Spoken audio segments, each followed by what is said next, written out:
welcome you inside Ball Arena. Christina Pink, Jim Jackson, and, well, not the result we were hoping for. This game really turned in the second quarter.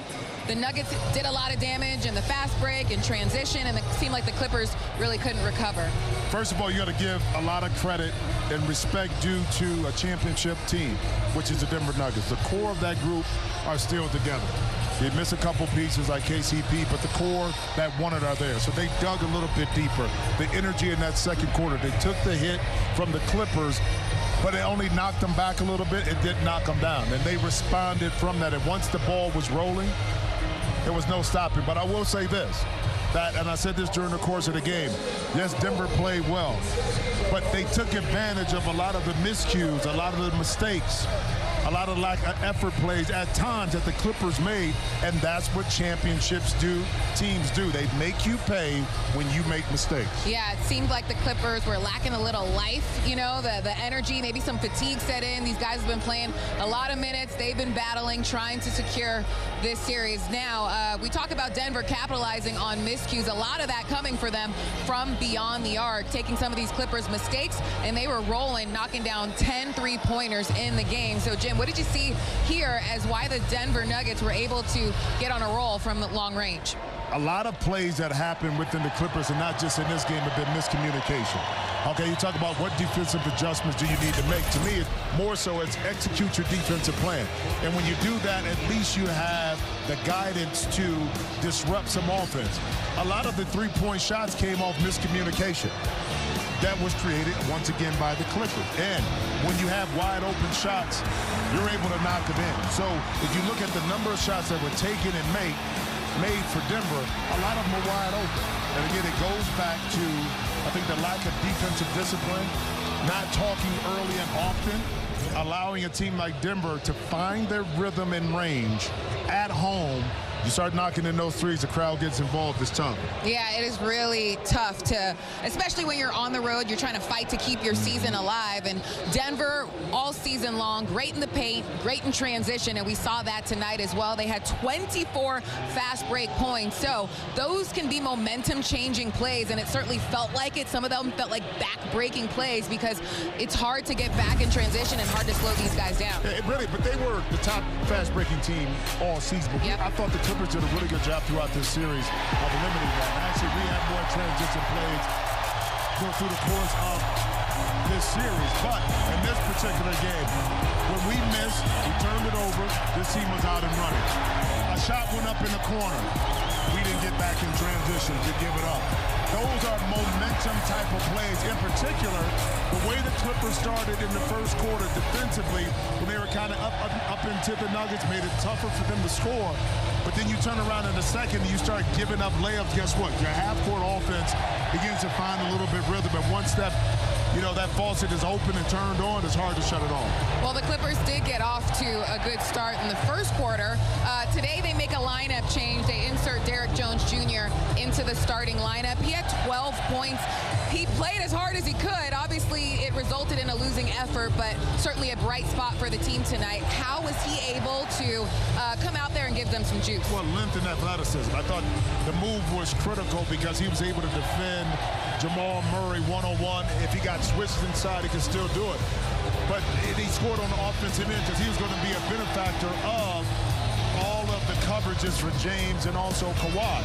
So I thought it was a great move at the beginning. I mean, kudos to Derrick Jones Jr. being ready to play, okay? Not just from a defensive end, but when the shot was available or made available, he was able to step up big time and knock it in. You see the block right there. That's where he can make his hay right there, is on the defensive end of the court. He did an excellent job in the first quarter. You see where his shots came from. You'll see it in the shot chart.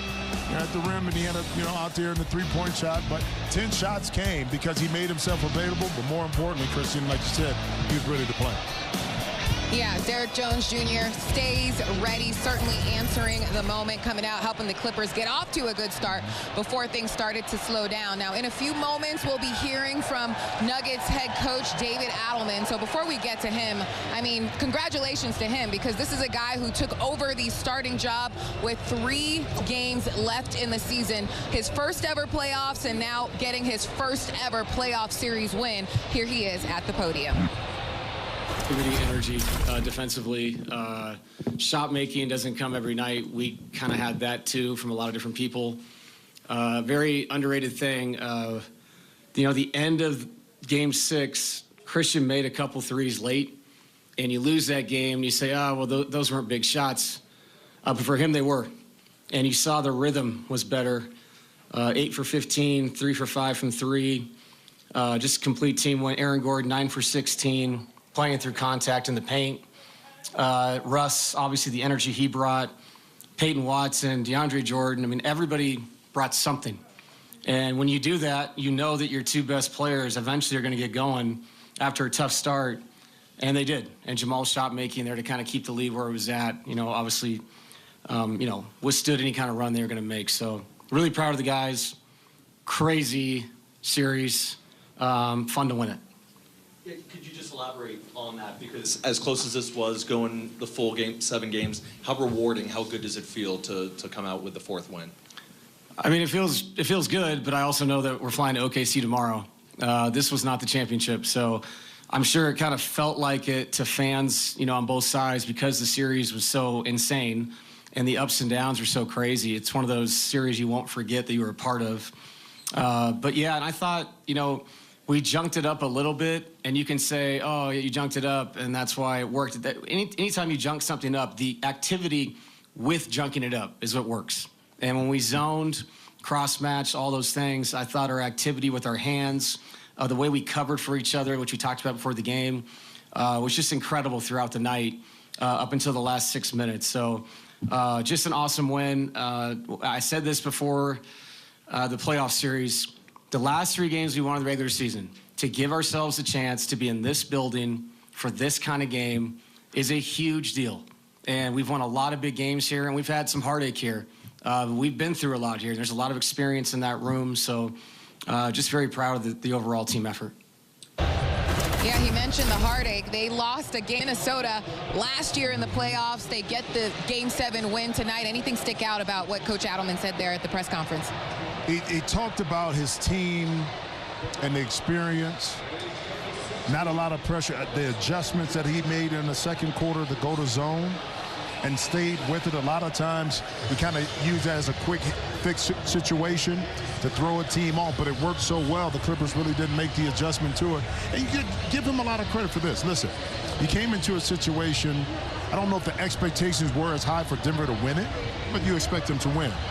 So is there pressure? Yes, but the pressure is made less when you have those guys in the locker room that you can lean on. And that's something that I think he leaned into as the season ended and he went into the playoffs. He listened to his players.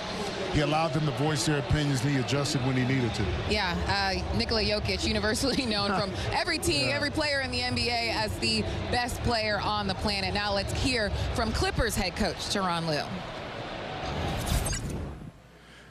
Ty, what did you tell the guys after tonight's game? Did you guys talk about the whole season, or